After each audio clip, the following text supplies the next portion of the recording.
بسم اللہ الرحمن الرحیم۔ السلام علیکم۔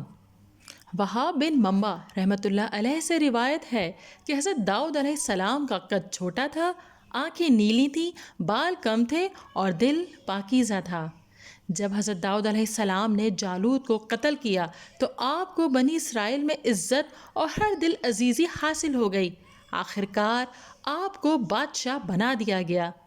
اللہ تعالیٰ نے آپ کو نبوت بھی عطا فرمائی۔ اس طرح نبوت اور حکومت ایک ہی فرد میں جمع ہو گئیں۔ اس سے پہلے بادشاہ اور قبیلے سے ہوتا تھا اور نبی کسی اور قبیلے سے۔ اللہ تعالیٰ نے فرمایا، اور داؤد کے ہاتھوں جالوت قتل ہوا، اور اللہ تعالیٰ نے داؤد کو مملکت اور حکمت اور جتنا کچھ چاہا علم بھی عطا فرمایا۔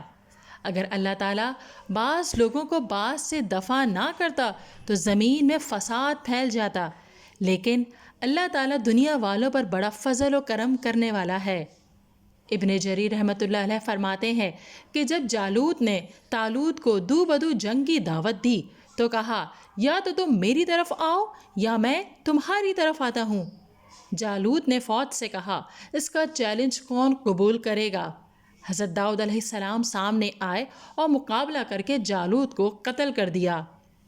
وہاب بن منبع رحمۃ اللہ علیہ نے فرمایا، لوگوں نے حضرت داؤد علیہ السلام کی بہادری سے متاثر ہو کر طالوت کو معزول کر دیا اور حضرت داؤد علیہ السلام کو بادشاہ بنا لیا۔ اللہ تعالیٰ نے حضرت داؤد علیہ السلام کو بہت سی نعمتوں سے مالا مال فرمایا تھا، جن میں حسن صوت اور حسن عبادت کے ساتھ ساتھ پرندوں اور پہاڑوں کی تسخیر بھی شامل ہے۔ ارشاد ربانی ہے، اور ہم نے داؤد کو اپنی طرف سے برتری بخشی تھی۔ اے پہاڑوں، ان کے ساتھ تسبیح کرو، اور پرندوں کو ان کے ارد گرد جمع کر دیا، اور ان کے لیے ہم نے لوہے کو نرم کر دیا کہ کشادہ زریں بناؤ اور کڑیوں کو اندازے سے جوڑو اور نیک عمل کرو، جو عمل تم کرتے ہو میں ان کو دیکھنے والا ہوں۔ حضرت داؤد علیہ السلام کے ہاتھ میں لوہا نرم ہو جاتا تھا۔ انہیں یہ وصف معجزہ کے طور پر عطا کیا گیا تھا۔ یہ بھی ممکن ہے کہ اللہ تعالیٰ نے آپ کو لوہا نرم کرنے کا ہنر سکھا دیا ہو تاکہ اس سے زریں بنا کر جنگ میں پہنی جائیں اور دشمن کے حملے سے دفاع ہو سکے۔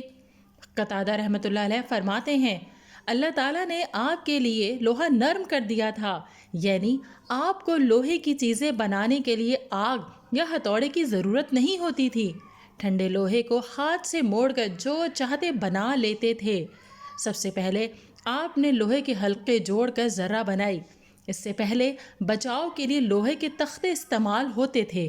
حضرت ابن عباس رضی اللہ تعالیٰ عنہ اور مجاہد رحمۃ اللہ علیہ فرماتے ہیں کہ قوت سے مراد عبادت کی طاقت اور نیک کام انجام دینے کی قوت ہے۔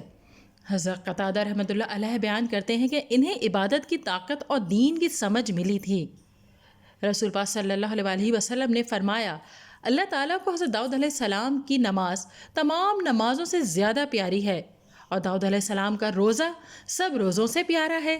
آپ آدھی رات آرام کرتے تھے، تہائی رات قیام کرتے تھے اور رات کا چھٹا حصہ پھر سو جاتے تھے، اور آپ ایک دن روزہ رکھتے تھے اور ایک دن نہ رکھتے، اور جب دشمن سے سامنا ہوتا تو بھاگ نہیں جاتے تھے، بہادری سے جہاد کرتے تھے۔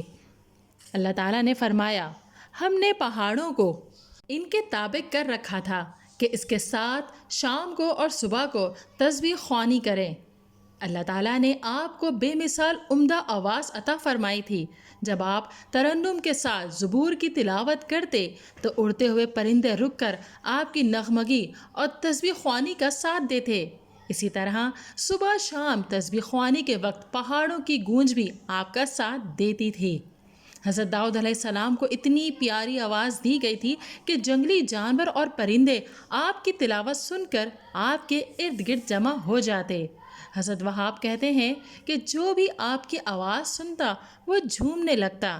آپ ایسی سریلی آواز سے زبور کی تلاوت کرتے تھے کہ کسی کان نے ایسی آواز کبھی نہ سنی تھی۔ آپ کی پرترنم آواز سن کر جن و انس، پرندے اور مویشی مگن ہو جاتے تھے۔